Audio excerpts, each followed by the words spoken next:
শহীদ আল্লামা দেলাওয়ার হোসাইন সাইদি রহমতুল্লাহ আলাইহি। কেউ যদি বলেন মারা গেছে, না, উনি মারা যায়নি, ওনাকে মেরে ফেলা হয়েছে। 3টা বছরের ভেতরে আমার সাথে একদিন দেখা হয়েছিল জেলখানায়। উনি 1 নম্বরে, আমি 4 নম্বরে। বহু কথা ওই 10 মিনিটের ভেতর আমাকে শুনিয়েছিল। সব চাইতে আশ্চর্য, যেদিন ওনাকে হাসপাতালে নিয়ে আসার জন্য সই নিয়েছে, ওই দিন ওনাকে ধোঁকা দিয়ে বোকা বানিয়েছে জেলার আর সুপার, এখন যারা স্বীকার করছে। ওনাকে এইটা জানিয়েছে যে আপনি মুক্ত হয়ে যাবেন। এদেশের নির্বাহী আদেশে যিনি দায়িত্বে আছেন ওই সময় ছিলেন, তিনি নির্বাহী আদেশ দিয়ে আপনাকে মুক্ত করে দেবে, আপনি মুক্ত বাতাসে আবার কোরআনের কথা বলতে পারবেন। এ কথা বলার পরে সই নিয়ে ওখান থেকে বের করে প্রথমে গাজীপুরে নিয়ে যায়, ওই জায়গা থেকে নিয়ে যায় মেডিকেলে।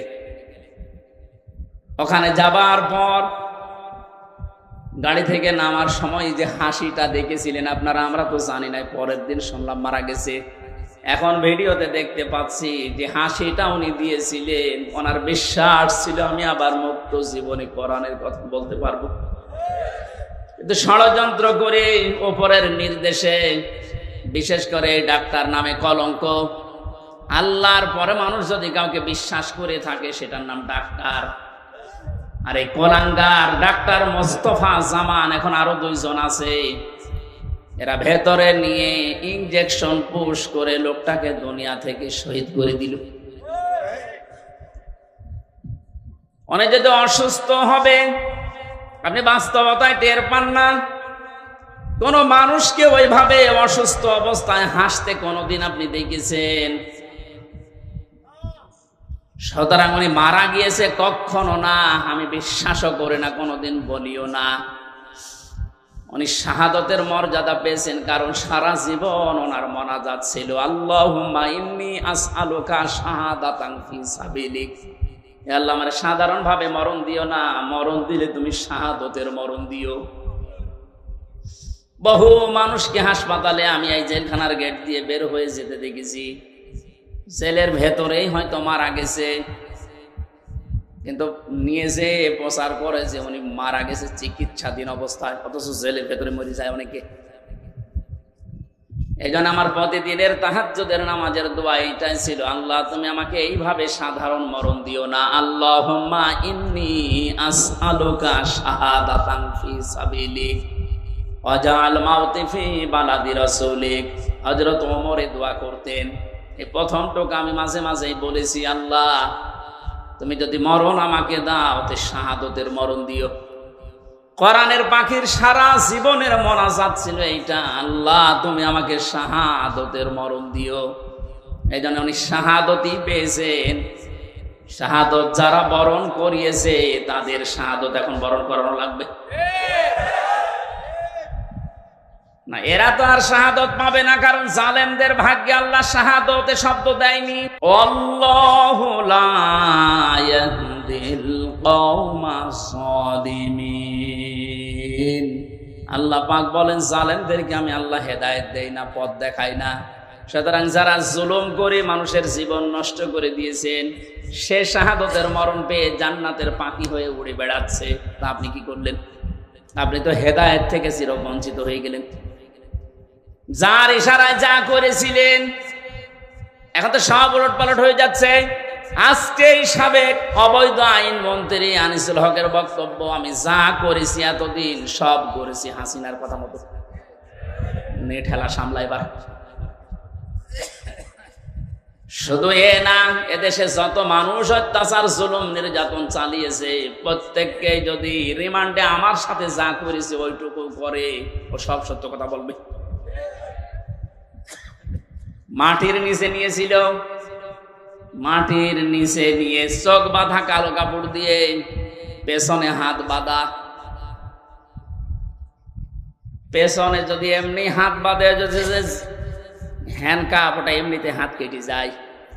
পেছনে হাত দিয়ে যদি উপরের দিকে টান টান করে রাখে 11 ঘন্টা, আপনি বলেন সত্য বলেন আর মিথ্যা বলেন, যা বলবে বাবা সব ঠিক আছে।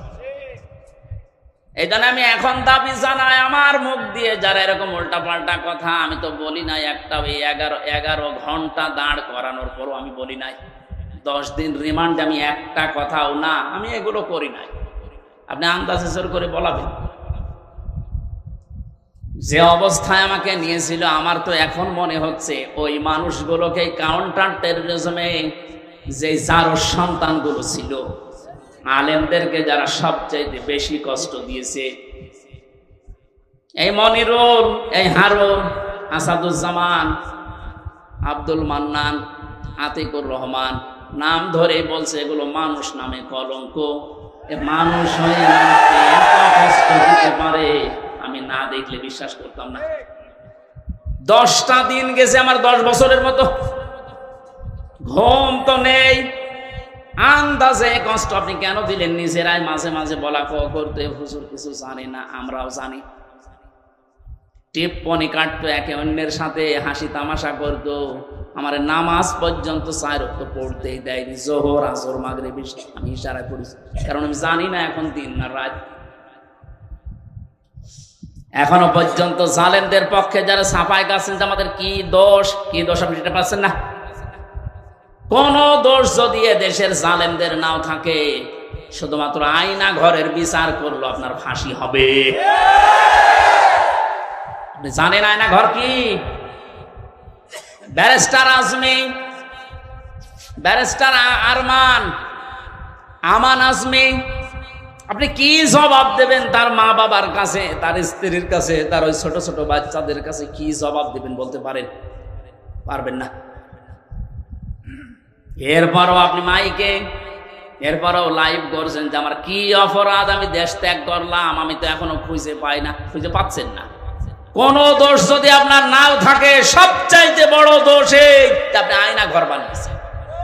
এটার চাইতে মারাত্মক পৃথিবীতে কোন জুলুম আছে বলে আমি জানি না। একটা জীবিত মানুষকে এদিকে 1.5 হাত, এদিকে 1.5 হাত, ওর মাঝখানে পায়খানা। আমি যেখানে থাকতাম এর মাথার কাছে পায়খানা, এতটুকু জায়গায় 24 ঘন্টা। আর খাবার যা দেয় মনে হচ্ছে 2-3 দিন আগের খাবার, পচা খাবার। খেলে খান, তাও এক বাটির ভেতরে 4-5টা তরকারি দিয়ে দেয়, আবার ডাল দিয়ে দেয়, খান না খান না, আপনি মরে যান, ওদের কোনো অসুবিধা নেই। কারণ কেউ জানে না তো পৃথিবী তো আছে কিনা।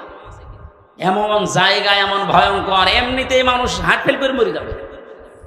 এই জন্য যারা টপ টু বটন জড়িত এই জুলুমের সাথে, ওদের কোনো শাস্তি দেওয়ার দরকার নেই। শুধু এই ঘরের ভেতরে 10 দিন একটু আটকিয়ে রাখেন, এমনি মরে যাবে। আমাদের তাও সেনাই তো কোরআন ছিল, আমি কোরআন পড়তে পারতাম, ও শয়তানদের তো কোরআন, ও এমনি টেনশনে মরে যাবে। এখনো টের পাচ্ছেন না যে আমি কি করেছি, এত আমার উপর জনগণ এত খেপলো, আপনি টের পাচ্ছেন। জালেমরা জাহান্নামে যাবে, তার 1 নম্বর কারণ এরা আল্লাহর মামলার আসামি। এটা আমি বানালাম। সূরা শুরার 42 নম্বর আয়াতে আল্লাহ জানিয়ে দিয়েছেন, ইন্নামাস সাবিলু আলাল্লাযিনা ইয়াজলিমুনান নাস, অবশ্যই আমি আল্লাহ মামলা দেব তাদের বিরুদ্ধে যারা মানুষ হয়ে মানুষের উপরে জুলুম করছে। সুতরাং 15-17 বছর যারা জুলুম করেছেন, আপনি হামজার মামলার আসামি না হলেও আপনি আল্লাহর মামলার আসামি। সাধারণ মানুষ মামলা দিয়েছে দরবেশ বাবার নামে, আনিসুল হকের নামে সাধারণ মানুষ মামলা দিয়েছে, এক গরিব মানুষ।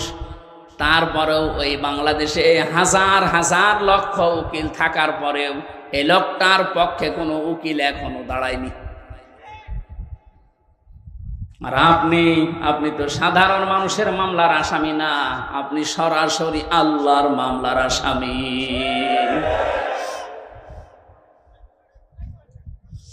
এজন্য আমাদের সাবধান হওয়া দরকার, এখান থেকে শিক্ষা নিতে হবে। আমরা যেন আবার আল্লাহর মামলার আসামি হয়ে না যাই। এদের জন্য হেদায়েত কামনা করলেও হেদায়েত হবে না, কারণ কোরআন নিষেধ করেছে, আল্লাহু লা ইয়াহদিল কওমাজ জালিমিন। ইয়াহদি এটা মোজারে, বর্তমান ভবিষ্যৎ, প্রেজেন্ট ফিউচার। জালেমদেরকে আল্লাহ হেদায়েত দিচ্ছে না, দেবেও না। এখন যদি আল্লাহ জালেমদের হেদায়েত দেয় তাহলে কোরআন শরীফ মিথ্যা হয়ে যাবে না? এজন্য তোর কপাল খারাপ, এর সাথে যারা জড়িত ছিল তাদেরও কপাল খারাপ।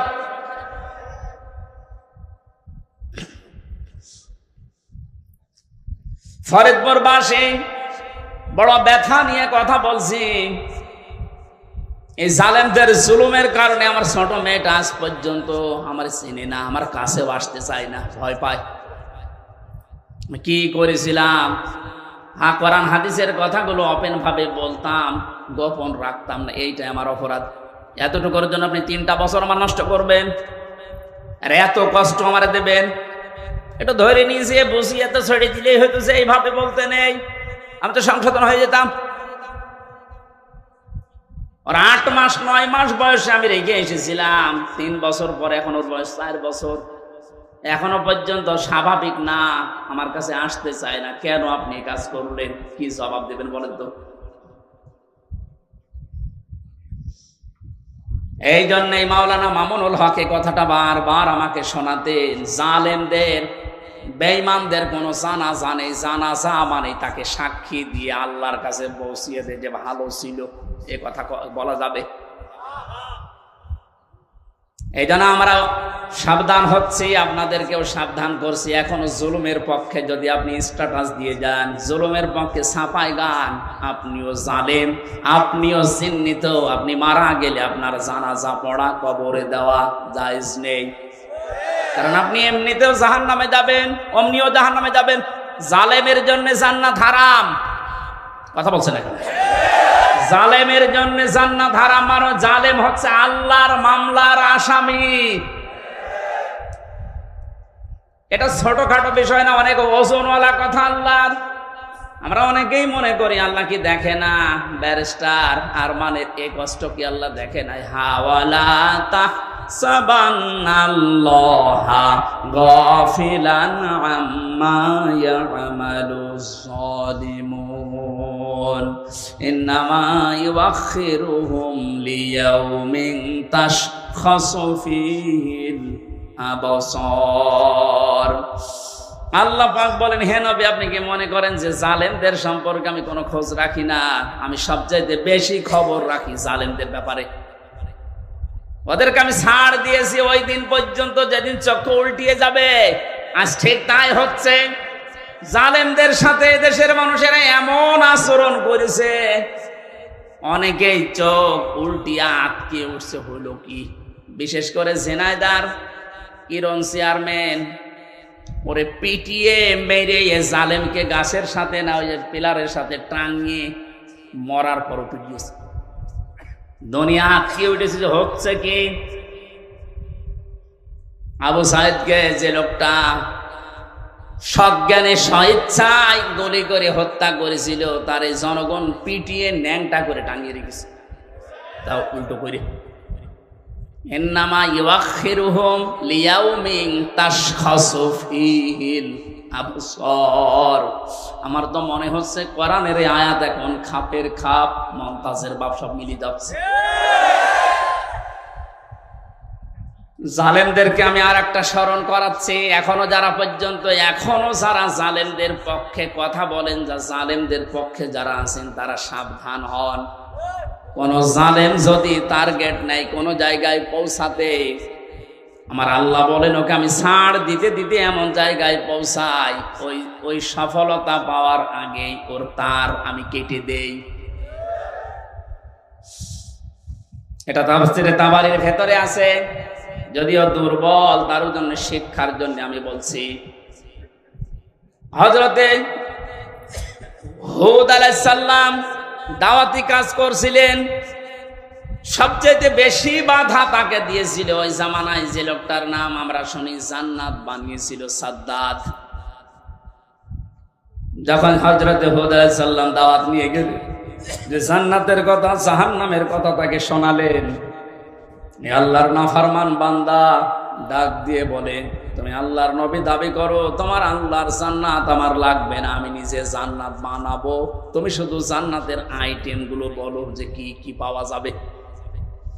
হযরত হুদ নবীর কাছে সব শুনলেন, যে স্বর্ণের ইট হবে, রূপার ইট হবে, বিশাল সাম্রাজ্যটা, যেখানে যত স্বর্ণ পাওয়া যায়, রূপা পাওয়া যায়, সবগুলো পেয়াদাদেরকে দিয়ে জোগাড় করেছে এক জায়গায়। 22,000 শ্রমিক কাজে লাগিয়েছে। 20 বছর ধরে ধরে জান্নাত মনের মতো করে বানাচ্ছে। হযরত হুদ আলাইহিস সালাম যা যা বলেছিলেন একেবারে ওইভাবে হুবহু বানানোর চেষ্টায় আছে। স্বর্ণের ইট তৈরি করার জন্য তো সোনা লাগবে, যেখানে যা পাওয়া যায় সব নিয়েছে। মুফাসসির লিখেছেন, আল্লাহর এক বান্দি বিধবা, বিয়ে হওয়ার পরে স্বামী মারা গেছে, মা বাবা নেই, এতিম। এই মেয়েটার স্বর্ণ ধরে যখন টান দিয়েছে, মেয়েটা তখন মাটিতে গড়াগড়ি দিয়ে কান্নাকাটি করেছিল, যে আল্লাহ, আমি একেবারে নিঃস্ব মানুষ, আমার স্বামী নেই, মা বাবা নেই, আমার শেষ সম্বলটুকু কেড়ে নিয়ে যে জালেম তার স্বপ্ন পূরণ করার জন্য ইচ্ছা পোষণ করেছে, তার এই স্বপ্নের জান্নাতে তুমি তাকে পৌঁছাতে দিও না। এ দোয়াটা করেছিল ওই বিধবা, ওই মজলুম মহিলা। আল্লাহ রাব্বুল আলামিন বলেন, পৃথিবীতে 3 জনের দোয়া সঙ্গে সঙ্গে কবুল হয়ে যায়, কোনো পর্দা থাকে না, তার ভেতরে একজন মাজলুম। এ যদি সত্যিই মন থেকে কিছু বলে, আল্লাহ পাক ওটার সঙ্গে সঙ্গে আরো সে তুলে নেয়। এটার প্রমাণ এ হারুন। আমি রিমান্ডে থাকাকালীন জেলখানায় ছিলাম প্রথম 2 মাস ওই ছোট হুজুরের সাথে, যে রফিকুল ইসলাম মাদানী। আমার রাতের বেলা কেঁদে কেঁদে বলতো, রিমান্ডে নিয়ে আমার ওই যে কি ঢাকার হাতির ঝিল, তারা 12:30টা 1টার দিকে ওখানে নিয়ে গিয়ে সম্পূর্ণ উলঙ্গ করে আমার ছবি তুলে হাতের ভেতর সিগারেট লাগিয়ে বলতো, খান, আমরা ছবি তুলবো, এইটা ছেড়ে দিয়ে জনগণকে জানাবো যে হুজুরের 2 নম্বর। আজকে দেখলাম বলছিল যে আমি ওই দিনই আল্লাহর কাছে ওই মাজলুম অবস্থায় আকাশের দিকে তাকিয়ে দোয়া করেছিলাম, মাবুদ, জীবনে যদি কিছুই তোমার দরবারে ভালো না লাগে, কবুল না হয়, আজকের যে দৃশ্য, আমার শরীরে এক টুকরা পোশাকও নেই, তুমি দেখতে পাচ্ছ। আমি একটা যুবক মানুষ, আমার অনেকে মনে করি ছোট মানুষ, পিসকি মানুষ না, ওর বয়স এখন 27-30 বছর, কারণ ওই সময় ছিল 27 জেলখানায় 3 বছর, 30 বছর বয়স। 30 বছর বয়সের মানুষ কি ছোট? কথা বলেন। দোয়া করেছিল, মাবুদ, তুমি আমার এই দোয়াটা কবুল করো, মাজলুম অবস্থায় তুমি তো মোনাজাত ফেরত দাও না। এই হারুন, এই টিভি হারুনের কারণে আজ আমার এই অবস্থা। ও নাকি অর্ডার দিয়ে দিয়ে আমার এটা করাচ্ছে। জিজ্ঞাসা করেছে যে অফিসার করেছিল, এসআই স্যার, আপনি সত্যি করে বলেন তো, আমার যে হাল করলেন, এ না যে হাল অবস্থা, হারুন স্যার কি জানে? ওরা হাসি দিয়ে বলেছে, হারুন স্যার জানে মানে ওই করাচ্ছে। সঙ্গে সঙ্গে ওই সময় দোয়া করেছিল, মাবুদ, তুমি ওকেও আমার মতো এরকম কিছু দেখায়ও। দেখিয়েছেন আল্লাহ জনগণের সামনে, আমার আল্লাহ এই পৃথিবীতেই দেখিয়ে দিয়েছে কিভাবে লজ্জা স্থান মানুষকে দেখাচ্ছে এই শয়তান। আমার একজন দেখিয়ে বলছে, হুজুর, এই দেখেন কারবার। আমি নাউজুবিল্লাহ, আস্তাগফিরুল্লাহ, কি ও কয়েকদিন পরে স্ট্যাটাস দিয়েছিল, আমি বাইরে যেতে পারি না, বাইরে গেলেই মানুষ বলে 3 ইঞ্চি। কি একটা অপমান! মাত্র কয়েক সেকেন্ডের ভিডিও ফাঁস হয়ে ও সব হারিয়েছে। ওর কয়েক সেকেন্ড না, সারা জীবন যেদিন আল্লাহ ফাঁস করবে, এ জালেমের সেদিন কোনো উপায় থাকবে? টাকলা মোরাদের মাত্র 6 মিনিট 8 সেকেন্ড। কি ওর নাম? মাহিনা কি নাম? এই মহিলার সাথে একটা অডিও রেকর্ড ফাঁস হয়েছিল মাত্র 6 মিনিট 8 সেকেন্ডের। ও সব গেছে। আমার তো মনে হয় এই জালেমদের দরে যারা ছিল এই দেশে, ওদের সহযোগী যারা, এদের হাজার হাজার ভিডিও অডিও রেকর্ড জমা হয়ে আছে। সাংবাদিক ইলিয়াস এখন মাঝে মাঝে ছাড়তেছে। আল্লাহ তার ফেরেশতাদের দিয়ে যেটা রেকর্ড করে রেখেছে অডিও ভিডিও, কিয়ামতের ময়দানে কোটি কোটি মানুষের সামনে গুলো আল্লাহ ছাড়বে। 30 সেকেন্ডের ভিডিও যদি 3 ইঞ্চি নাম শোনো, এই 50 বছরের ভিডিও আল্লাহ যেদিন ছেড়ে দেবে, পুরাটা মুখ দেখাতে পারবে না। শেষ পর্যন্ত এই মহিলার দোয়া আল্লাহ এমন ভাবে কবুল করেছিলেন, জান্নাত বানানো কমপ্লিট শেষ করার পরে ডাক দিয়েছে, এত সিকিউরিটি দিয়ে সাজিয়েছে, একটা পিপিলিকা পর্যন্ত প্রবেশ করার কোনো কায়দা নেই। জান্নাতের গেটে যাবার পরে দেখে একজন ফকির বসে আছে। ফকির ডাক দিয়ে বলে, বাদশাহ আমার সাথে কিছু কথা বলা লাগবে আপনার। রেগে বলছে, তুমি কে, এখানে আসলে কি করে? এখানে তো কোনো মানুষ আসার অনুমতি নেই, কথা যদি বলাই লাগে পরে বলবা, আমি আগে জান্নাত দেখে আসি।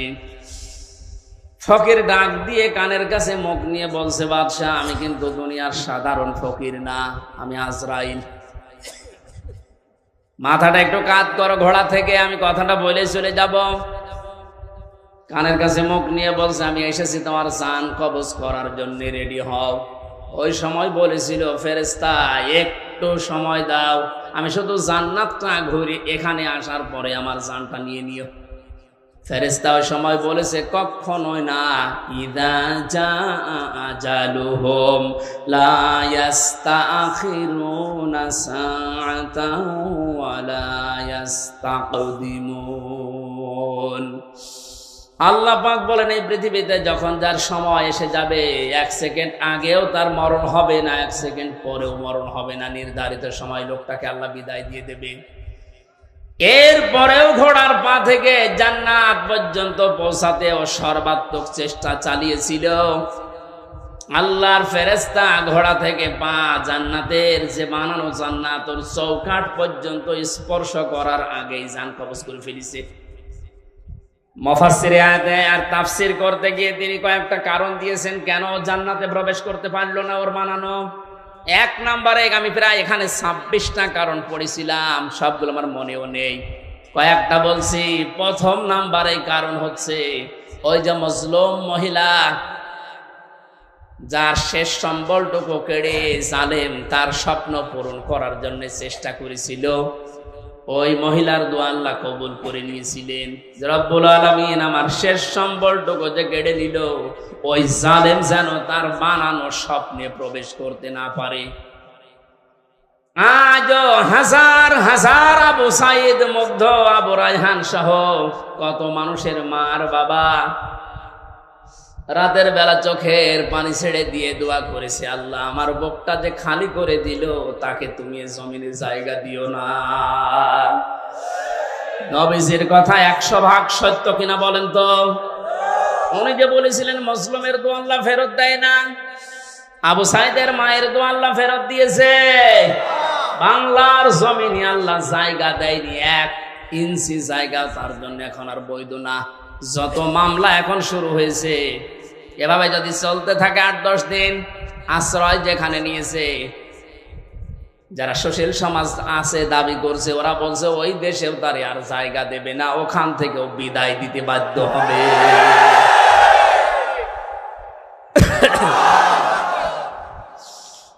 আমার ফরিদপুরবাসী জালেমদের জন্য সব জায়গা আল্লাহ অবৈধ ঘোষণা দিয়েছেন, জালেমদের কোনো জায়গা পৃথিবীতে নেই। কারণ সবচাইতে বেশি আল্লাহ খেয়াল করেন জালেমের জুলুমের দিকে। আল্লাহ এত বেশি রাগান্বিত হয়ে যায় জালেমের উপরে, না জানি ওকে 7 তবক আসমানের উপর থেকে ফেলে দিতে পারলে আল্লাহ ভালো লাগে। এই জন্য আমরা সাবধান হব, কোন জালেমের জানাজা কবরে দেওয়া এটা মেকি, এটা ভুয়া হবে। ওদের জন্য জানাজাও জায়েজ নেই, কবরে দেওয়াও জায়েজ নেই। আল্লাহ আমাদেরকে উল্টাপাল্টা কথা যারা বলি, ধারণা করি অনেক আলেম পর্যন্ত এখন বিভিন্ন জায়গা থেকে টাকা খেয়ে কথা বলছে, আবু সাইদ মুগ্ধ এরা শহীদ হয়নি, অথচ শহীদদের ব্যাপারে কথা বলা, মুখে অন্তরে ধারণা করা নিষেধ। এ ঘোষণা কার? আপনারা বানানো মনে হচ্ছে?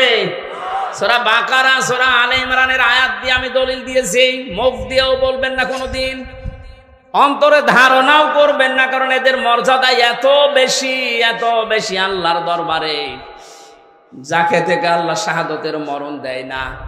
কত মানুষ চেষ্টা চালাচ্ছে, তারপরও মরতে পারে না। ওয়ালিয়ালামাল্লাহুল্লাযীনা আমানু ওয়া ইয়াত্তাখিযা মিনকুম শুহাদা আল্লাহু লা ইউহিব্বুজ জালিমিন। সূরা আলে ইমরানের 140 নম্বর আয়াতের শেষের দিকে আছে, আল্লাহ রাব্বুল আলামিন বলেন, আমি যার জীবন যৌবন পছন্দ করি, ভালোবাসি, এই মানুষকে আমি আল্লাহ শাহাদতের মরণ দিয়ে ধন্য করি। জোরে বলেন সুবহানাল্লাহ।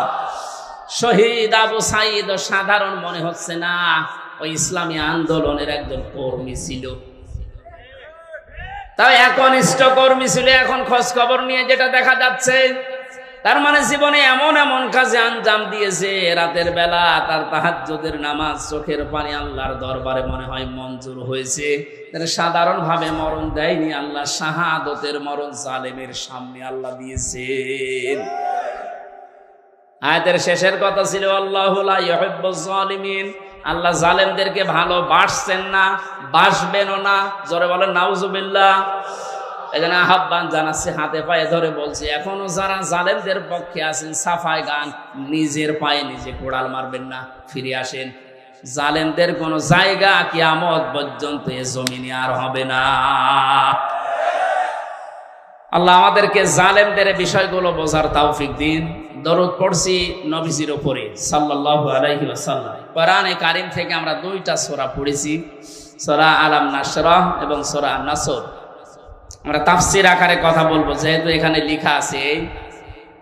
আপনারা আছেন তো?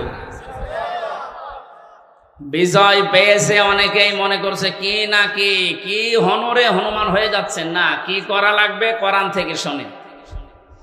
জবান ছেড়ে কোরআনের আয়াতগুলো আগে একটু পড়েন। আউযু বিল্লাহি মিনাশ শাইতানির রাজীম, বিসমিল্লাহির রহমানির রহিম।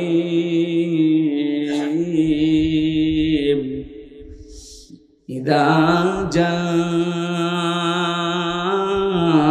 নাসরুল্লাহি ওয়াল ফাত ওয়া রাআইতান নাসা ইয়াদখুলুনা ফি দীনিল্লাহি আফওয়াজা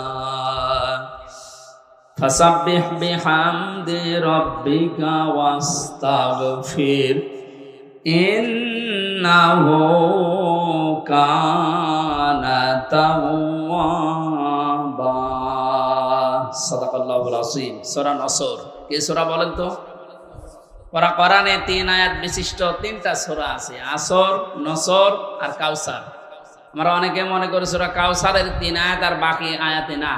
3টা সূরা, 3 আসর, নসর, কাউসার। তার ভেতরে একটা পড়েছি, এটা তেলাওয়াত শুদ্ধ অনেকের হয় না, নামাজে কিন্তু এই সূরাটা অনেকে পড়ে। নুন সোয়াদ র, নাসর মানে সাহায্য, আর নুন সিন র, নাসর মানে ঈগল পাখি। এই জন্য তেলাওয়াত যখন করবেন সোয়াদ উচ্চারণটা মুখ গোল করা লাগে।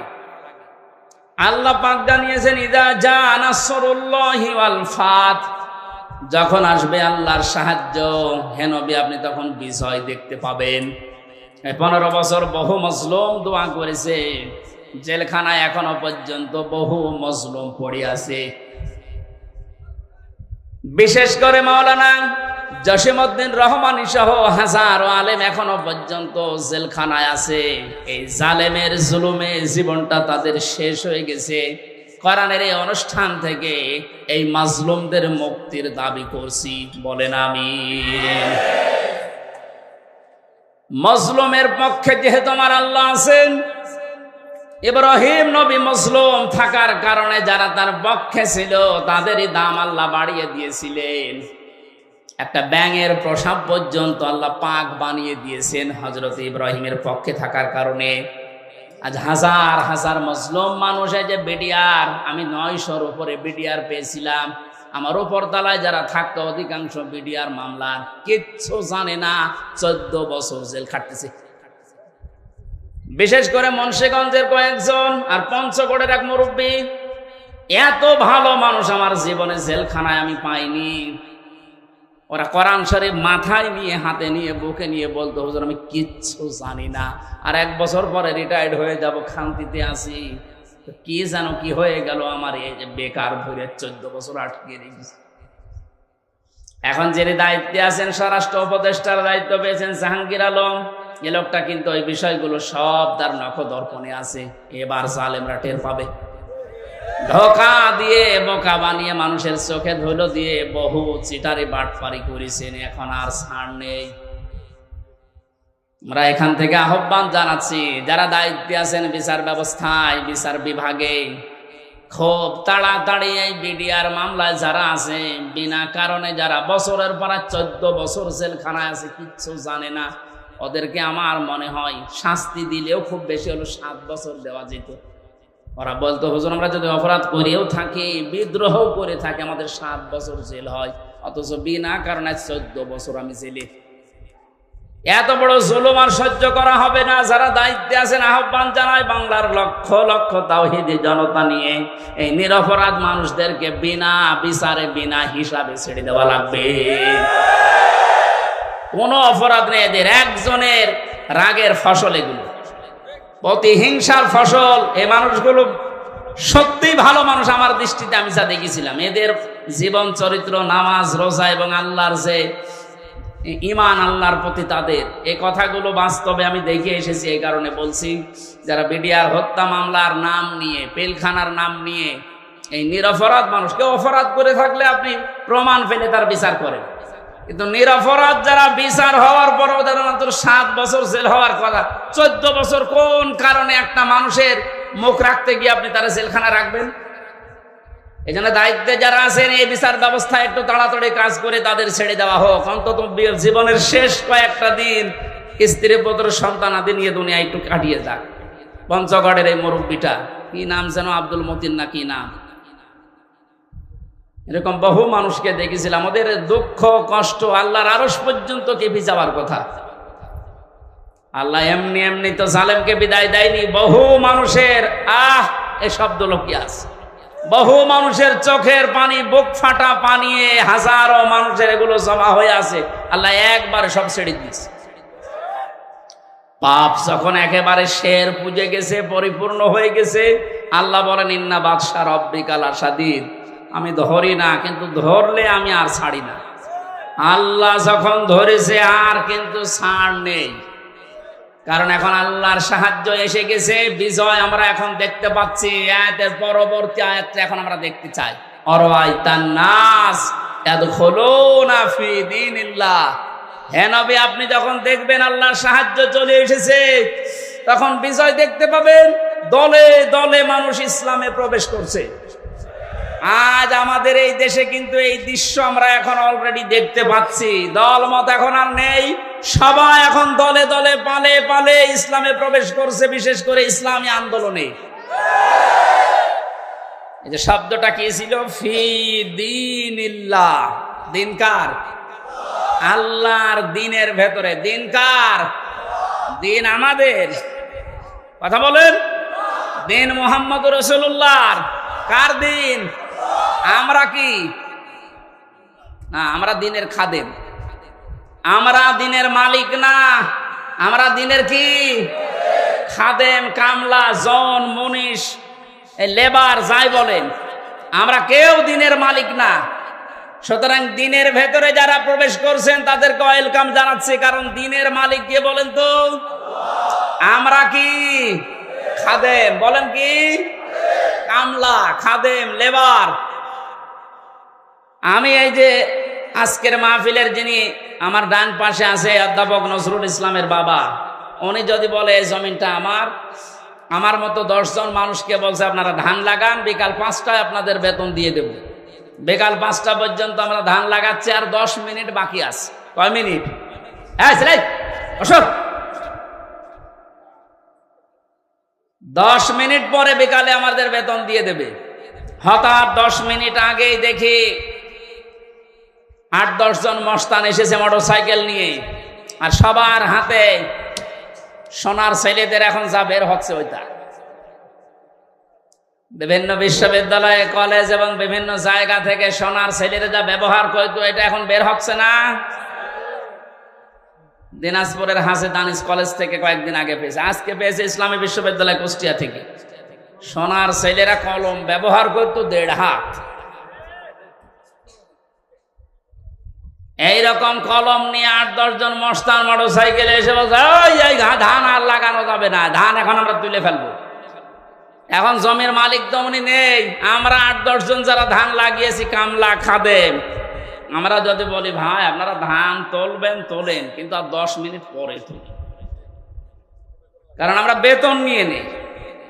10 মিনিট না হলে উনি বেতন দেবে না, কারণ এই জমিনও আমাদের না, ধানও আমাদের না। আপনারা তুলে ফেলবেন, আমরা সহ দরকার হয় তুলবো, কিন্তু 10 মিনিট পর। কথা বলেন না? এই 10 মিনিটের আগে যদি আপনারা মাস্তানি করেন, তর্কাতর্কি হবে, কথা কাটাকাটি হবে, রক্তপাত হতে পারে, এমনকি যদি মেরে ফেলা লাগে মেরেও ফেলবো, কারণ আমার বেতন দরকার। এই কথার সাথে আপনারা একমত আছেন না? সহজ ভাবে যেভাবে বুঝলেন যে হ্যাঁ এটা ঠিক, আমার বেতন লাগবে, বিকাল 5টা মানে জীবনের শেষ দিন। কথা বলেন না? এ জমিন কার? দিন কার? আমরা কি? আমরা ধান লাগাতে আসি এই জমিনে, দিন প্রতিষ্ঠার জন্য জান মাল বাজি রেখে মাথার ঘাম পায়ে ফেলে চেষ্টা চালিয়ে যাচ্ছি কি করে দিন কায়েম করা যায়। এখন বিকাল 5টা মানে জীবনের শেষ দিন।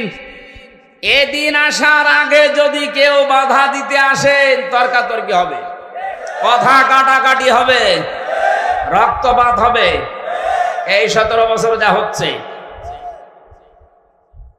এখনো যদি বাধা আসে, যদি মেরে ফেলা লাগে, মেরে ফেলতে আমাদের কোনো বাধা নেই, কারণ আমার বেতন দরকার, আর আমার বেতনের নাম জান্নাত। কথা বলেন? এদেশে যারা সত্যি দিন কায়েমের বিরুদ্ধে অবস্থান নিয়েছে, তার ভেতরে 1 নম্বরে আমার মনে হয় এই অবৈধ বিচারপতি নামে যেটা মানিক, ওর নাম নিতেও আমার ঘৃণা হয়। এ মানুষ নামে একটা জারজ সন্তান। কে বলেছে ওটার মানুষ? ও কথা বললে ইসলামের বিরুদ্ধে বলে। আর আমরা সূরা নূন কলমের ভেতরে জানি, যারা অবৈধ সন্তান পৃথিবীতে, যারা জারজ সন্তান, ওরা কথা বললেই কোরআনের বিরুদ্ধে কথা বলবে। এর কথাবার্তা শোনেন না? আরো টাটকা কিছু শয়তান আছে। আমরা কিন্তু বিকাল 5টা পর্যন্ত এ জমিনে ধান লাগাবো, বাধা দিতে আসলে কিন্তু এখন আর কথা কাটাকাটি না, তর্কাতর্কি না, রক্তপাত না, এখন বিদায় করে দেব। কারণ আমি বেতন এখনো পাইনি। বলেন, বেতন পেয়ে গেলে আমার অসুবিধা নেই, দিন এ জমিনে কায়েম করতেই হবে, এটা ফরজ না, এটা চেষ্টা করা ফরজ। চেষ্টা করে যাব, হলে ভালো, না হলো আমার কোনো লস নেই, আমার বেতন আছে। এখন এতক্ষণ তো কামলাদের কথা বললাম, লেবারের কথা। যিনি মালিক বসে আছে, উনি যদি এসে দেখে যা সব ধান তুলে ফেললো, উনি কিছু বলছে না, তার মানে উনি দুর্বল। এই কারণে মনে মনে চিন্তা করবেন, যিনি হয়তো এখন কিছু বলছে না, পেছনে ওনার কোন উদ্দেশ্য আছে। যেই দিন ধরবে গোপনে, বাপ বলার সময় দেবে না। এ জমিনে আজ 53 বছর চেষ্টা চালিয়েছে অনেকে, আল্লাহর খাদেমেরা, আল্লাহর গোলামেরা, কিন্তু পারছে না। আল্লাহর সৃষ্টির ভেতরে যারা অবৈধ সৃষ্টি, তারা চেষ্টা চালিয়ে চালিয়ে নস্যাৎ করে দিচ্ছে বারবার। আমার কুষ্টিয়ার এক গাদ্দার আছে, ওর নাম নিতে আমি ঘৃণা করে, যেন ওর নাম নেই। কথা বললে দেখবেন ইসলামী আন্দোলনের বিরুদ্ধে কথা বলে, কথা বললে একামতে দিনের যারা দায়িত্বে আছে এদের বিরুদ্ধে কথা বলে, কোনো কথা নেই। অথচ ও যদি আমার সাথেও ভোটে দাঁড়ায়, মনে হয় 10 বার ফেল করবে। খয়রাতি নৌকা নিয়ে পাশ করেছিল কয়েকবার, ধরাকে সরা জ্ঞান করে, এখন ইন্দোরের গর্ত খুঁজে পাচ্ছে না। আমার মনে হয় যে অবস্থা কুষ্টিয়ার, ওরে যদি জনগণ পায়, কুকুরের মতো পিটিয়ে মেরে ফেলে।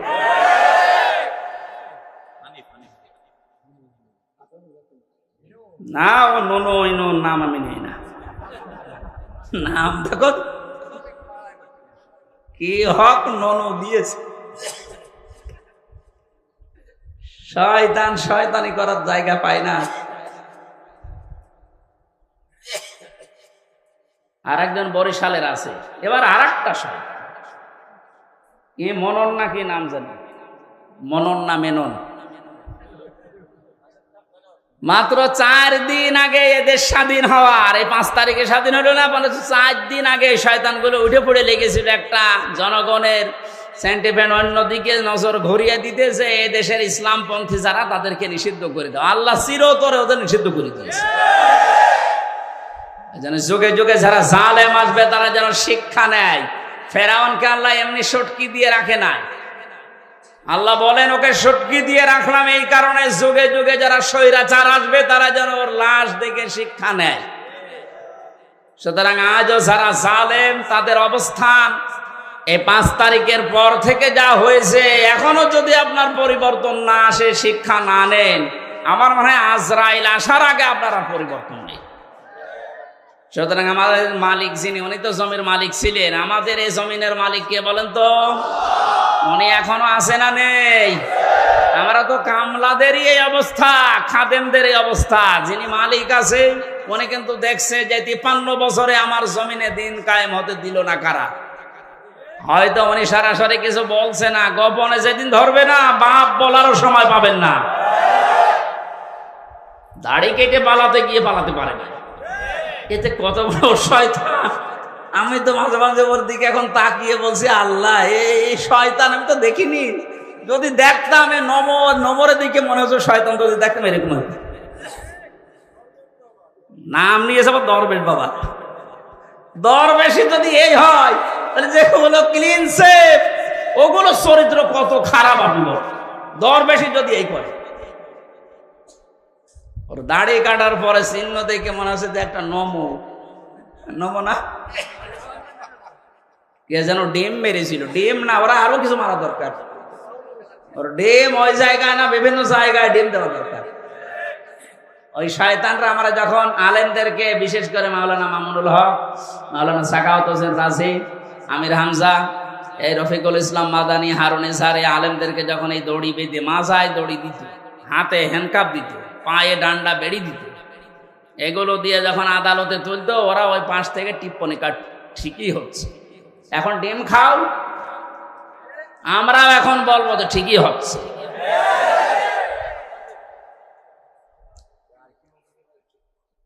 সুতরাং দিনের ভেতরে যেভাবে দলে দলে পালে পালে আজ মানুষ প্রবেশ করতে আরম্ভ করেছে, ইসলামী আন্দোলন এবং একামতি আন্দোলনের এই কর্মীদের ব্যবহারের কারণে আল্লাহ যেন এটা অব্যাহত রাখেন। আর আইতান নাস, হেনবে আপনি দেখতে পাবেন ইয়াদখুলুনা ফি দীনিল্লাহ, মানুষ প্রবেশ করছে। ইয়াদখুলুনা এটা মুসারে, বর্তমান ভবিষ্যৎ, প্রেজেন্ট ফিউচার। এখন প্রবেশ করবে, দলে দলে সামনেও প্রবেশ করবে ইনশাআল্লাহ। এটা যদি প্রবেশ করে এই 20% এখন আছে ইসলামী সেন্টিমেন্টের মানুষ, এই 5 তারিখ থেকে আজকের এই দিন পর্যন্ত 35% অলরেডি হয়ে গেছে। যেদিন 51% হয়ে যাবে সেই দিন এই দেশে ইসলাম কায়েম, কেউ ঠেকাতে পারবে না। এইটা শোনার পরে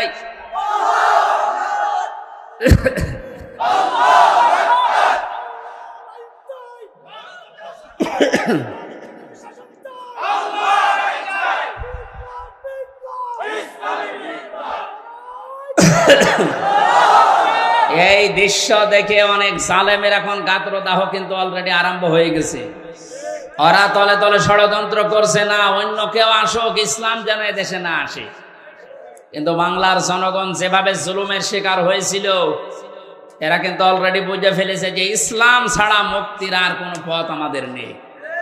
ইসলামের হাতে যদি দেশটা তুলে দেওয়া যায়, যার যে অধিকার, যে ধর্মের লোক হোক, তার অধিকার সে ফিরে পাবে। এক কথা বলেন না কেন? অতীতের ইতিহাসগুলো আমরা পড়েছি, দেখেছি, এইটাই পেয়েছি, এটা আমরা সামনেও দেখতে চাই। কারণ এই 53 বছর বিভিন্ন মানুষ এই দেশটা চালিয়েছে, আমরা দেখলাম। কথা বলেন না কেন? বাবা চালিয়েছিল, স্বামী চালিয়েছে, কারো কারো চাচাও চালিয়েছে, বউ চালিয়েছিল, ভাবি চালিয়েছিল। এখন শুধু দেখতে বাকি আছে যে এই কোরআন দিয়ে দেশ চললে কেমন দেখা যায়।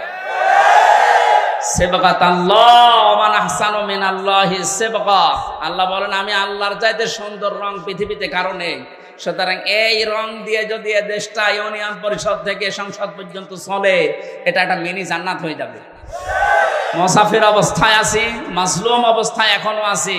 এখনো মাজলুম নেই, কারণ এই জেলা আমার জন্য নিষিদ্ধ ছিল, আল্লাহ ওপেন করে দিয়েছে। এখন আর মাজলুম নেই। যারা বাধা দিত ওই জালেমরা, এখন ওই শয়তানরা আমাদের কাছে অনুমতি নিয়ে কাজ করছে। কুষ্টিয়া সহ বাংলাদেশের 64 জেলাতে ইসলামপন্থীদেরকে আজ যারা জালেমের সহযোগী ছিল তারা ডাক দিয়ে দিয়ে বলছে, হুজুর কি করা লাগবে বলেন। কেন 2 দিন আগে যে উল্টাপাল্টা কথা বলতে আল্লাহর ভুল ধরতো, এইটাও আমি পেয়েছি, অথচ মুসলমান। আমি কয়েকজনের নাম বললে বলতে পারতাম, আমার মামলার যে আয়ু এই লোকটার বাড়ি মাদারীপুরে, আসলেই ও মাদারে। এই শয়তানটা আল্লাহর ভুল ধরতো, বলতো আল্লাহর এই কাজ করা ঠিক হয়। ওর ইমান আছে? আর ও মরে গেলে ওর জানাজা কিসের, ওর কবরে কিসের, ওর পুড়িয়ে ফেলা লাগবে। ওর নাম মিজানুর রহমান, তাতে কি? নাম তো সুন্দর নাম নিয়েছে, অথচ কাজ পুরা উল্টা।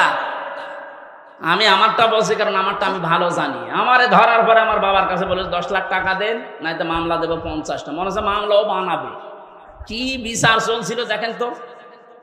আর প্রতিদিন টিভির সামনে শয়তান বসে বসে বলতো আমি একটা ন্যায় বিচার কায়েম করছি। কিসের ন্যায় বিচার? আমার একটা ঠুনকো মামলা, মানে মুরগি চুরিও না, মূল্য চুরিও না। মুরগি চুরি মুরগি চুরি করলো সর্বোচ্চ 3 মাস জেল হয়। কয় মাস? আর আমার এই ঠুনকো মামলা দিয়ে সিএমএম কোর্ট, জজ কোর্ট, হাইকোর্ট সহ 30 বার মামলা তোলে, 33 বার মামলা তোলে। না, জামিন নেই, ওপরওয়ালার নিষেধ। মনে হচ্ছে যে আল্লাহ নিষেধ করেছে। হাইকোর্টের একটা বিচারপতি যদি বলে আমার কিচ্ছু করার নেই, তোর ওই চেয়ারে বসার সাথে ভ্যান চালানো ভালো না, এরকম অবস্থায় বানিয়ে রেখেছিল প্রত্যেকটি জায়গায়। আর সব মুখ খুলছে। অবৈধ আইনমন্ত্রী যেমন পেছনে ডিম দেওয়ার কারণে মুখ খুলে ফেলিস যে আমি কিচ্ছু করি না, সব হাসিনা করতে বলিস, সব এরা মুখ খুলবে। আয়না ঘরের যিনি দায়িত্ব ছিল এই শয়তানটা জিয়াউল হাসান, এরে এখন ওই জায়গায় রাখা দরকার। ওর বউ, ছেলে, মেয়ে, স্ত্রী, পুত্র সব আলাদা রেখে, ব্যারিস্টার আরমানকে তো 8 বছর রেখেছিল, ওরা 8 দিন রেখে দেখেন এমনি পাগল হইত। আর ও বলে আমি কি করেছি যে আমার এত কষ্ট দিচ্ছে। কি করেছো তুমি টের পাচ্ছ না? তুমি শুধু ফরিদপুরের এই 4 রাস্তার মোড়ে আসো, কি করেছো তোমার দেখাচ্ছে।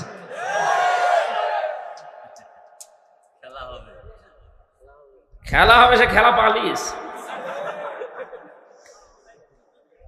এ কথাটা বলার কারণ হচ্ছে অনেকে এখনো ষড়যন্ত্র করবে। যে জানছে যে এভাবে 20% ইসলামী মানুষ ছিল এই দেশে, 96% যদিও মুসলমান, কিন্তু ইসলাম কায়েম করা লাগবে এরকম পক্ষে ছিল মাত্র 100 জনের 20 জন। এই 5 তারিখ থেকে আজকের এই দিন পর্যন্ত জরিপ বেরিয়েছে 35 জন হয়ে গেছে।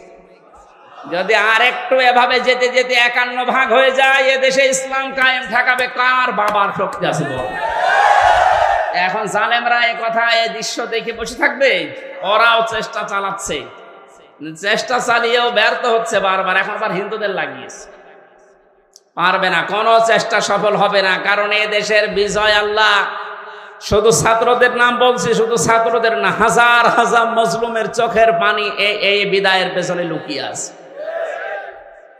আল্লাহ তুমি যেহেতু ঘোষণাই দিয়েছো যে ফিদিনিল্লাহি আফওয়াজা, দলে দলে মানুষ প্রবেশ করবে, তোমার সাহায্য যখন এসেছে, বিজয় যখন আমরা দেখতেই পেলাম, অন্তত দলে দলে তোমার বান্দাদেরকে ইসলামে তুমি প্রবেশ করাও। ফাসাব্বিহ বিহামদি রাব্বিকা ওয়াস্তাগফির। আল্লাহ বলেন এখন তোমাদের কাজ কি হবে? যখন দেখবে যে দলে দলে মানুষ প্রবেশ করছে, তখন কাজ হবে আল্লাহর হামদ করা, প্রশংসা করা। হামদ কি? আজ এই হামদ শব্দটা নিয়ে ভেজাল আছে। বাংলাদেশ, ভারত, পাকিস্তানের বিভিন্ন জায়গায় আল্লাহর হামদের নামে যত রকমের শিরিক বেদাত হচ্ছে, এর নাম হামদ না। জিকির একটা প্রশংসা না? হামদ না? এই হামদকে নিয়ে আজ হাজারো মানুষ শিরিক বেদাতের ভেতরে লিপ্ত হয়ে গেছে, এ জেলাতেও আছে। সুতরাং আপনাদেরকে আমরা আহ্বান জানাবো, আল্লাহর হামদ যেভাবে করা লাগে প্রশংসা, ঠিক ওইভাবে করেন। আল্লাহর আইন প্রশংসা করা, এটা আল্লাহর সবচাইতে বড় হামদ। কথা বলুন। এর ভেতরে 500 আইন আছে। কয়টা? এটা যদি এদেশে প্রতিষ্ঠিত হয়ে যায়, আল্লাহর হামদ তখন কার্যকর হবে। আস্তাগফির, ইস্তেগফার করা লাগবে। ইস্তেগফার আর তাওবা এক জিনিস নয়। কেউ যদি সব সময় শুধু আস্তাগফিরুল্লাহ আস্তাগফিরুল্লাহ আস্তাগফিরুল্লাহ পড়তে পারে, তাহলে তার টেনশন আল্লাহ নিজের থেকে দূর করে দেয়। এই আমলটা আমি সহ যারা এসেছি জারি রাখবো, সব সময় যেখানে থাকবেন সব সময় আস্তাগফিরুল্লাহ আস্তাগফিরুল্লাহ মনে মনে জোরে জোরে পড়ে। আর তাওবা এটা আলাদা জিনিস। তাওবা যদি সত্যি কেউ করে, ওর পেছনের অপরাধ আল্লাহ শুধু মাফ করে না, পুরা জায়গাটা আল্লাহ ফাঁকা করে দিয়ে নেকি দিয়ে ভরাট করে দেয়। এই জন্য ইন্নাহু কানা তাওয়াবা, অবশ্যই আল্লাহ তাওবা কবুলকারী। আমরা এই বিজয় পেয়ে, এই সাহায্য পেয়ে আমরা যেন উচ্ছৃঙ্খল হয়ে না যাই। আমাদের বাংলাদেশ জামাত ইসলামী কেন্দ্রীয় আমির যিনি আছেন ডাক্তার শফিকুর রহমান, ওনার পক্ষ থেকে আহ্বান জানিয়েছে 5ই আগস্ট স্বাধীনতা আন্দোলনে যেসব ছাত্র জনতা এবং ভাইয়েরা বোনেরা শহীদ হয়েছেন, তারা এখনো হাজার হাজার অসুস্থ হয়ে পড়ে আছে। কুষ্টিয়ায় 5 তারিখে 14 জন শহীদ হয়েছে, প্রায় 100-র উপরে আহত হয়ে হাসপাতালে, কারো লজ্জার স্থান নেই। আমি গিয়েছিলাম হাসপাতালে দেখার জন্য, একজন আমাকে তার মা বলছে আমার ছেলের লজ্জার স্থান উঠে চলে গেছে। এই জায়গায় গুলি ঠেকিয়ে মেরেছে, এই গোপালগঞ্জে বাড়ি, সাহেব আলী নাম দারোগা। এই জায়গায় ঠেকিয়ে বাচ্চাদেরকে মাথায় ঠেকিয়ে মেরেছে, একেবারে সরাসরি সাক্ষী আছে। এখন কুষ্টিয়ায় ঢুকতে পারে না, ওরা যদি পায় কুষ্টিয়াবাসী পিটিয়ে মেরে ফেলবে। একটা লোককে দেখতে গেলাম হাসপাতালে, সে বলছে আমার সামনে সাহেব আলী দারোগা আমার ছেলেকে একেবারে এই জায়গায় ঠেকিয়ে দিয়েছে, মারা গেছে। একটাই ছেলে ছিল, তার মা মারা গেছে এমনিতে আগে। লোকটা পাগলের মতো হয়ে গেছে। আমার যতটুকু সমর্থ ছিল শহীদদের বাড়িতে বাড়িতে গিয়ে এবং হাসপাতালে 2 মাস চলার মতো যা লাগে আমি দিয়েছি। এখন আরো যারা বিত্তবান আছে তাদের উচিত, কারণ তাদের জন্য আজ আমরা স্বাধীন হলাম, মুক্তভাবে নিজের মত প্রকাশ করতে পারছি, স্বাধীনভাবে বুক ফুলিয়ে কথা বলতে পারছি, ঘুরে বেড়াতে পারছি। এটা স্বাধীনতা না? কি অবস্থায় ছিলাম বলেন তো আপনি? বাংলাদেশে আমার বাড়ি এই পাশের জেলায়, অথচ এই জেলা আমার ঢোকা নিষেধ। বিয়ে খেতে এসেছিলাম, তারপরও আসতে দেয়। সুতরাং যারা শহীদ হয়েছেন তাদের জন্য আমিরে জামাত ডাক্তার শফিকুর রহমান আহ্বান জানিয়েছে যে যেখান থেকে পারেন অন্তত 1টা টাকা হলেও এই শহীদদের সুস্থতার জন্য, ওনারা বহু টাকা পয়সা বিভিন্ন জায়গায় দিয়ে আসতেছে, ওনাদের কয় টাকা আছে, টাকা পয়সা যারা মেরেছিলেন দরবেশ বাবা, এর টাকা এখন এই শহীদদের দেওয়া দরকার, এর টাকায় অসুস্থ মানুষদেরকে দেওয়া দরকার।